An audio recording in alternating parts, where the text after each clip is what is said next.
Pépite d'histoire. Chaque mois, découvrez une nouvelle petite histoire de la grande histoire. Présentée par Gabriel Massé. Le bon roi d'Agobert avait sa culotte à l'envers. Vous avez forcément déjà entendu cette chanson populaire, mais vous êtes-vous déjà demandé, le bon roi d'Agobert portait-il vraiment sa culotte à l'envers ? Pour répondre à cette question, je vous propose d'abord de découvrir ce monarque réputé si maladroit. Né au début du 7e siècle et mort autour de l'an 638, Dagobert Ier est un roi des Francs, de la dynastie mérovingienne. C'est l'arrière-petit-fils de Clovis. Il est à la tête de l'Austrasie à partir de 622, puis devient roi des Francs en 629. Il réussit par là même à réunifier la Gaule, divisée après la mort de son arrière-arrière-grand-père. Il règne alors sur un immense territoire qui correspond à presque toute la France actuelle, sans la Bretagne et le sud-ouest, et avec en plus la Belgique et une partie de l'Allemagne et de la Suisse. Tout ça, c'est pour le roi. Dagobert est considéré par de nombreux historiens comme l'un des plus grands rois mérovingiens. C'est davantage un politicien qu'un chef guerrier, et il parvient à maintenir la paix dans son royaume tout en le faisant prospérer. Il fait de Paris sa capitale et il crée un régime modéré, avec un certain équilibre des pouvoirs. Par exemple, en rendant régulière la tenue de tribunaux avec des jurys populaires. Messire... Non, par contre, non, mais il n'y a pas de problème, c'est très intéressant. Moi, j'avais jamais entendu parler de ça, mais pourquoi pas. Non, c'est moderne. C'est ça, c'est intéressant, mais il faut faire attention simplement que ce soit pas trop moderne. Voilà. On dit que les plus grands dirigeants sont aussi les mieux entourés. Et c'était vraiment le cas pour Dagobert Ier. Il peut compter sur Pépin de Landenne, son maire du palais, l'équivalent d'un premier ministre, ainsi que sur plusieurs fidèles conseillers. Parmi eux, notamment Dadon, aussi appelé Ouen de Rouen, le futur Saint-Ouen, Didier de Cahors, ou encore Éloi de Noyon, le bon Saint-Éloi de la chanson. Le bon Saint-Éloi lui dit « Oh mon roi, votre majesté est ma culotte ».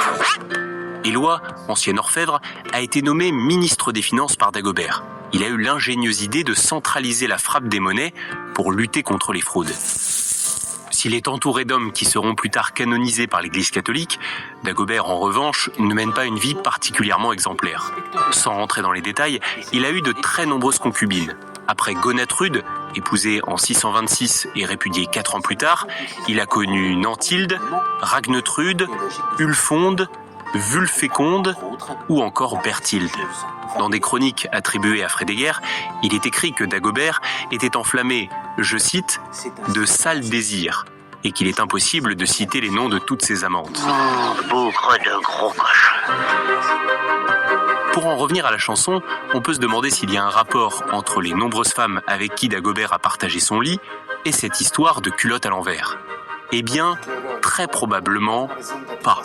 Pour une raison très simple, c'est que cette chanson sur le bon roi Dagobert ne parle en fait pas vraiment de Dagobert Ier. Oh mon roi, votre majesté est mal culottée. C'est vrai, lui dit le roi, je vais la remettre à l'endroit. Un élément vous a peut-être mis la puce à l'oreille, il est question de culotte.